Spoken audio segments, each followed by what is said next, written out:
I, John Fitzgerald Kennedy, do solemnly swear that you will faithfully execute the office of President of the United States. that I will faithfully execute the office of President of the United States And will, to the best of your ability, and will, to the best of my ability, preserve, protect, and defend the Constitution of the United States. preserve, protect, and defend the Constitution of the United States. So help you God. So help me God.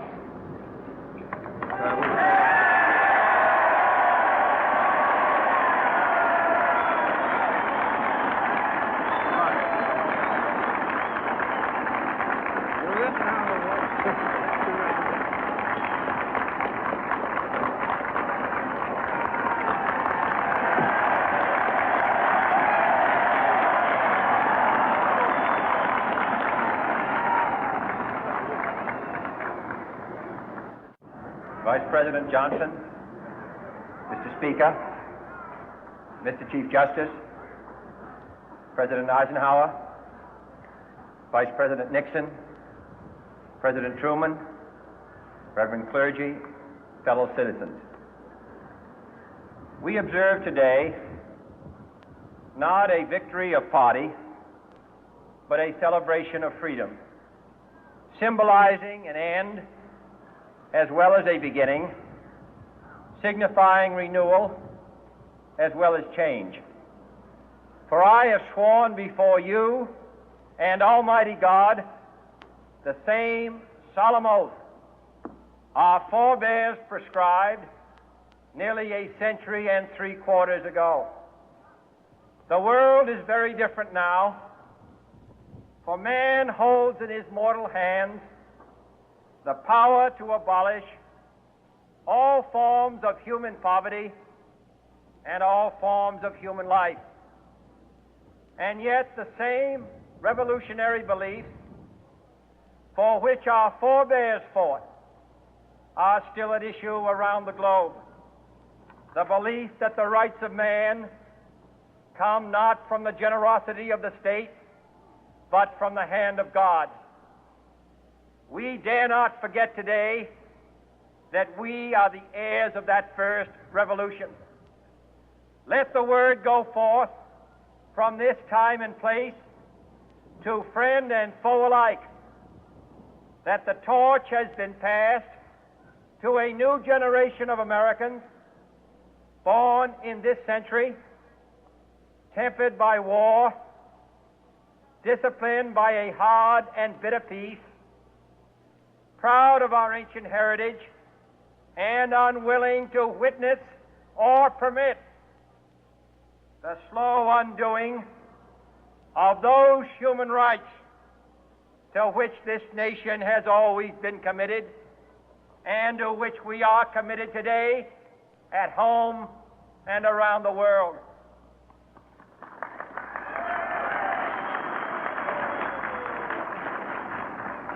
Let every nation know, whether it wishes us well or ill, that we shall pay any price, bear any burden, meet any hardship, support any friend, oppose any foe, to assure the survival and the success of liberty.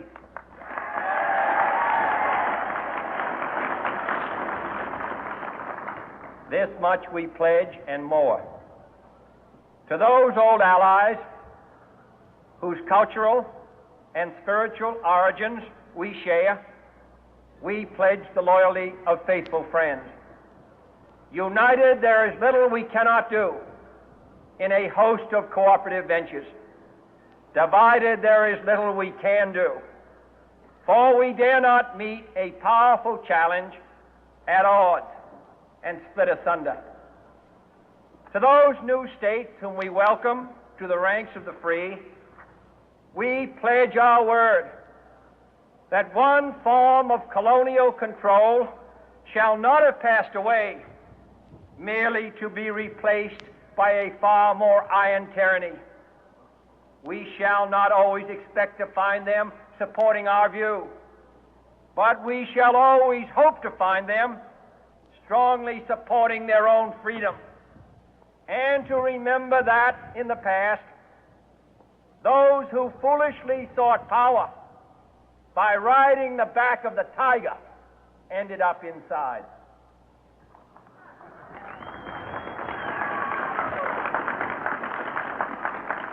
To those people in the huts and villages of half the globe struggling to break the bonds of mass misery, we pledge our best efforts to help them help themselves for whatever period is required, not because the communists may be doing it, not because we seek their votes, but because it is right. If a free society cannot help the many who are poor, it cannot save the few who are rich.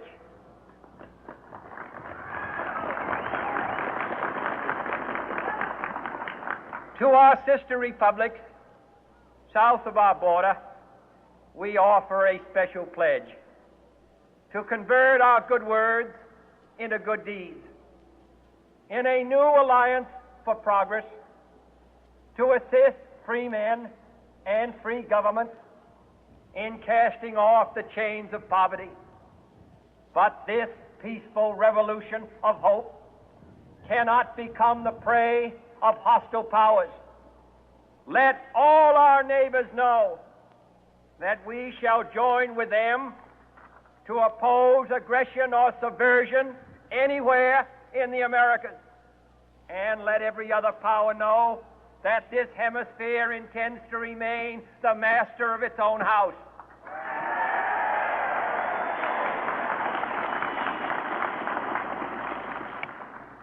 To that World Assembly of Sovereign States, the United Nations, our last best hope, in an age where the instruments of war have far outpaced the instruments of peace, we renew our pledge of support to prevent it from becoming merely a forum for invective, to strengthen its shield of the new and the weak, and to enlarge the area in which its writ may run. Finally, to those nations who would make themselves our adversary, we offer not a pledge, but a request that both sides begin anew the quest for peace. Before the dark powers of destruction, unleashed by science, engulf all humanity in planned or accidental self-destruction, we dare not tempt them with weakness, for only when our arms are sufficient beyond doubt can we be certain beyond doubt that they will never be employed. But neither can two great and powerful groups of nations take comfort from our present course, both sides overburdened by the cost of modern weapons, both rightly alarmed by the steady spread of the deadly atom, yet both racing to alter that uncertain balance of terror that stays the hand of mankind's final war. So let us begin anew, remembering on both sides that civility is not a sign of weakness, and sincerity is always subject to proof. Let us never negotiate out of fear, but let us never fear to negotiate.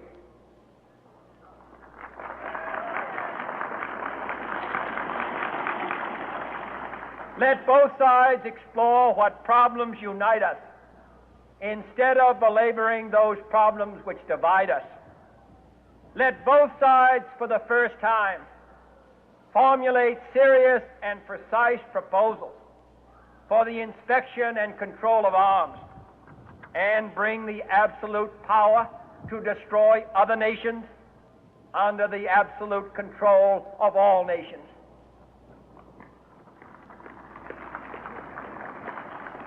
Let both sides seek to invoke the wonders of science instead of its terrors. Together, let us explore the stars, conquer the deserts, eradicate disease, tap the ocean depths, and encourage the arts and commerce. Let both sides unite to heed in all corners of the earth the command of Isaiah to undo the heavy burden and let the oppressed go free. And if a beachhead of cooperation may push back the jungle of suspicion, let both sides join in creating a new endeavor, not a new balance of power, but a new world of law, where the strong are just and the weak secure and the peace preserved. All this will not be finished in the first 100 days, nor will it be finished in the first 1,000 days, nor in the life of this administration, nor even perhaps in our lifetime on this planet. But let us begin.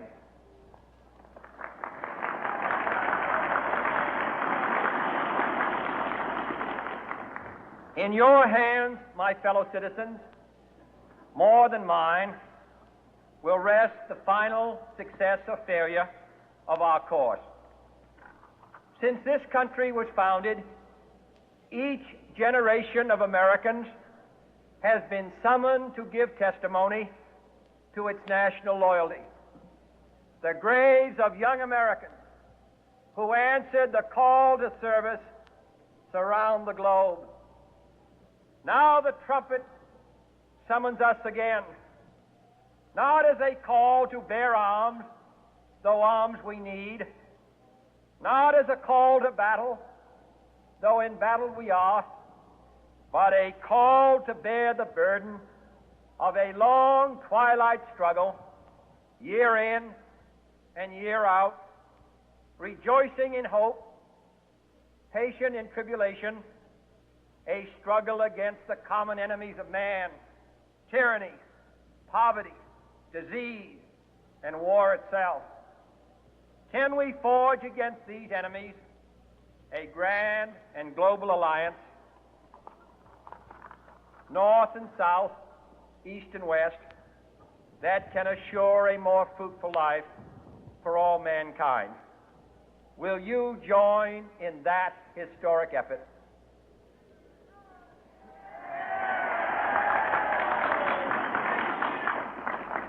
In the long history of the world, only a few generations have been granted the role of defending freedom in its hour of maximum danger. I do not shrink from this responsibility. I welcome it.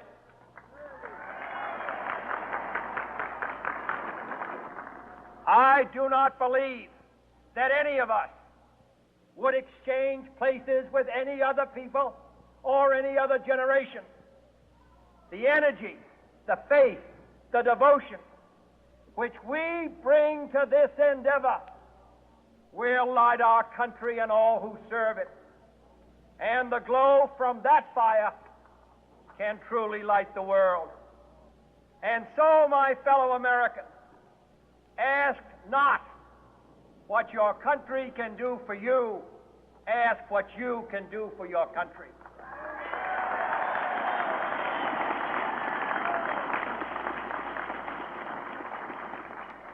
My fellow citizens of the world, ask not what America will do for you, but what together we can do for the freedom of man.